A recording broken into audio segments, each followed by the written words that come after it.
जी doctor साहब, आज का जो मेरा क्वेश्चन है वो भी बड़ा इम्पॉर्टेंट क्वेश्चन है, अवामी क्वेश्चन है। लोग ये समझना चाहते हैं, लोग ये जानना चाहते हैं।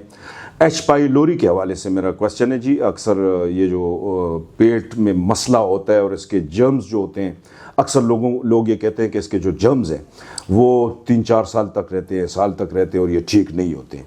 तो एक तो ये बताएं कि ये एच पाइलोरी है क्या, ये क्यों होती है और होम्योपैथी में इसका इलाज क्या है?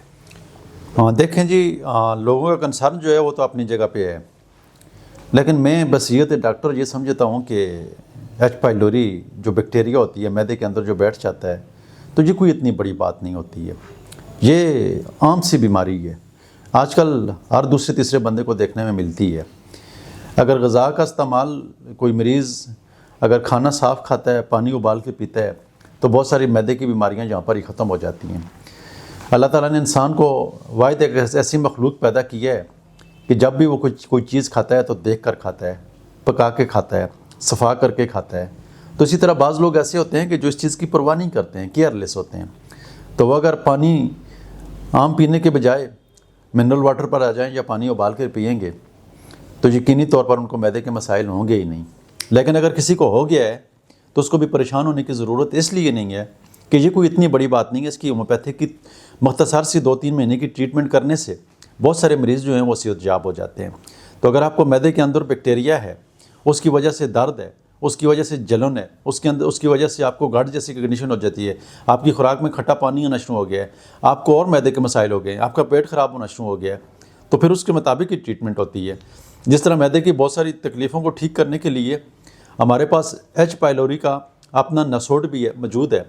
वो हम फर्स्ट डोज उसको देते ही एच पाइलोरी की नसोड की देते हैं और हर तीसरे चौथे दिन बाद में इसको रिपीट करवाता हूँ 1 ml में। तो जब ये दे देता हूँ तो 20 दिन के बाद जब मरीज़ आते हैं और फिर उसके सिम्टम्स के मुताबिक, अगर किसी के मरीज़ को ऐसी कैफियत होती है कि उसको बेचैनी होती है, डर होता है, खौफ होता है और उनको सुकून नहीं मिलता है, तो हम अर्सेनिकम एल्बम का इस्तेमाल करवाते हैं।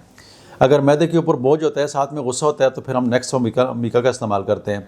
अगर मैदे के ऊपर मरीज़ बोझ होता है और बहुत सारी औरतें ऐसी आती हैं जो रोती रहती हैं, जो बात बात पर रोना शुरू कर देते हैं, तो फिर हम पल्सटीला पर जाते हैं। तो इसी तरीके से बहुत सारे मरीज़ होते हैं कि उनको एच पाइलोरी होता है और फिर मैदे के अंदर दर्द होता है, तो इसके लिए हम फिर नेट फास्ट के ऊपर जाते हैं। बहुत सारे ऐसे मरीज़ होते हैं कि जिनको मैदे में बैक्टीरिया होता है और फिर गैस पेट के निचले हिस्से में बन रही होती है, तो फिर हम लाइकोपोडियम के ऊपर जाते हैं। पेट के ऊपर हिस्से में गैस बन रही होती है तो फिर हम कार्बोवेज के ऊपर जाते हैं। तो इसी तरह मरीज़ के सिम्टम्स के मुताबिक देखकर उसकी जो स्पेसिफिक मेडिसिन बनती है वही तशखीस करके डायग्नोज करके मरीज़ को लिख देते हैं। 20 दिन के बाद जब मरीज़ आते हैं मैक्सिमम, तो हमारे पास ठीक हुए होते हैं।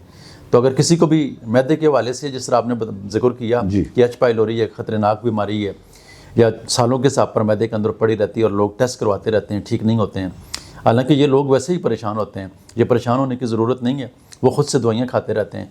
अच्छे होम्योपैथ डॉक्टर के पास जाकर जब ये इलाज करवाएंगे तो यकीनी तौर पर 2-4-6 महीने के अंदर तमाम मरीज़ सेटल हो जाते हैं। माशाल्लाह जी। दोस्तों, होप कि आपको जवाब मिल गया होगा। इसके अलावा अगर किसी को ये मसला है तो वो हमसे रब्ता भी कर सकते हैं। डॉक्टर मोहम्मद अरशद अवान साहब के क्लिनिक भी आ सकते हैं शुबा चौक में, और ऑनलाइन भी रब्ता कर सकते हैं, व्हाट्सएप के ज़रिए भी रब्ता कर सकते हैं। बहुत बहुत शुक्रिया।